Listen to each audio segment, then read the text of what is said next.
Dans cette vidéo, je vous présente rapidement les fonctions du masque. On va essayer de la détailler en fait sur, premièrement, qu'est-ce qu'un masque et deuxièmement, comment on peut travailler avec le masque.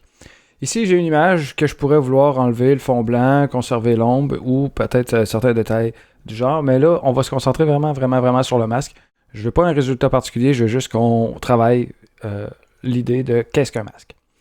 Premièrement, un calque d'arrière-plan, c'est toujours opaque. Il ne peut pas y avoir de masque à un calque d'arrière-plan, donc il faut toujours le déverrouiller, soit en faisant un double clic dessus et en y donnant le nom,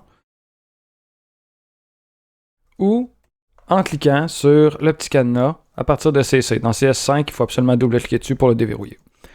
Une fois que l'image est faite, si je vais automatiquement cliquer sur l'outil masque, qui est ici, avec en fait un rectangle blanc avec un cercle translucide dedans. Si on ajoute un masque, on va se rendre compte que là, il y a une espèce de carré ici, là, qui ne se passe rien dedans, il est blanc. Mais est-ce que mon image a été influencée? La réponse, c'est non. Je vais agrandir mes icônes pour qu'on voit bien dans la vidéo. Voilà. Donc, j'agrandis mes deux carrés, mes icônes de calque. Ici, ce qu'il faut comprendre d'un masque, c'est que quand on fait un masque sur n'importe quel calque, si on va voir du côté des couches, il s'ajoute un calque qui s'appelle 0 masque. En fait, s'il a rajouté une couche. Et cette couche-là, c'est elle qui va servir à bloquer ou à laisser passer l'information de notre calque. Comment ça fonctionne? C'est relativement simple, car il s'agit là de deux couleurs. C'est du noir ou du blanc. Et tous les tons de gris qui peuvent se trouver entre les deux. Donc, ce qui est noir bloque complètement. C'est comme si c'était opaque. En fait, le noir opaque bloque complètement la zone visible. Donc, si je prends n'importe quel outil qui me permet de faire du remplissage, donc, exemple, le pinceau, ou même si je fais la sélection de mon calque, parce que là, il faut voir que lui, il est sélectionné. Si je fais majuscule backspace et que je remplis avec du noir, l'image va disparaître complètement. Contrairement à ce que j'avais tantôt, j'avais du blanc. Donc, si je fais commande I pour inverser mon image, le blanc va devenir noir, le noir va devenir blanc, ben là, je vais revenir avec mon fond blanc et là, mon image va réapparaître. C'est la base du masque, c'est que si c'est noir, on voit rien. Si c'est blanc, on voit tout. Si on arrive avec une zone entre les deux, exemple notre fameux 50%, on va avoir 50% d'opacité.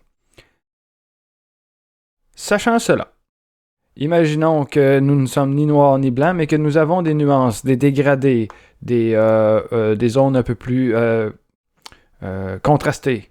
Par exemple, je vais remplir en blanc. Si on avait des zones plus contrastées, par exemple, ici dans l'image, si j'avais un découpage à faire, la zone qui vient couvrir le blanc et mon chandail, qui vient vraiment les séparer visuellement, c'est une zone de contraste où normalement on devrait avoir d'un côté, je vais peinturer en noir avec mon pinceau, d'un côté le noir et de l'autre côté le blanc. Naturellement, il faudrait que je fasse tout ce grand peinturage-là avec du noir sur mon masque.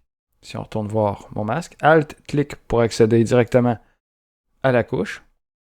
Sinon, on peut y accéder par ici, vous voyez.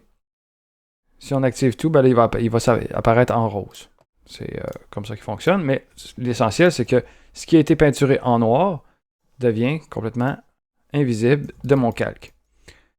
Donc, effectivement, on pourrait, si on avait la patience, détourer une image. Oups, une erreur. Ça, c'est une erreur qui est fréquente, de donner un beau gros coup de pinceau dans le milieu de notre photo. Et là, on est dans l'erreur parce que c'est pas sur mon masque que je travaille en ce moment. On va faire un retour dans notre historique et on va aller s'assurer qu'on a vraiment le calque de sélectionner. D'ailleurs, c'est une des raisons pour laquelle j'utilise toujours le pinceau et non l'efface. Parce que quand on prend l'efface, par exemple, là, si je donne un coup d'efface, je vais la réduire un petit peu. Si je donne un coup d'efface dans mon image, je pense peut-être que je suis encore sur mon masque. Et là, je viens de complètement briser mon image parce que là, c'est pas sur mon masque que je travaille, mais c'est vraiment sur mon image. C'est la raison principale pour laquelle je travaille essentiellement avec le pinceau, avec du noir, ou avec X, je bascule entre les deux couleurs, ou du blanc. Comme là, c'est évident que je suis présentement en train de barbouiller par-dessus mon image car elle n'est pas transparente. Je reviens en arrière. Je travaille sur mon masque, je m'assure qu'il soit cliqué. Et là, ben, je peux peinturer en noir ou X, peinturer en blanc.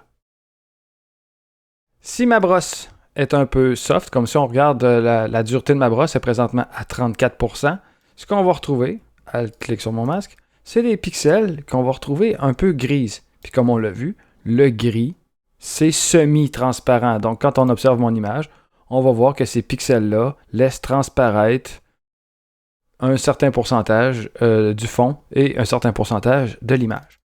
C'est les bases de notre masque. Clique sur le masque. C'est vraiment les bases, le B à bas du fonctionnement d'un masque. Donc, si on a la patience, effectivement, on peut aller facilement.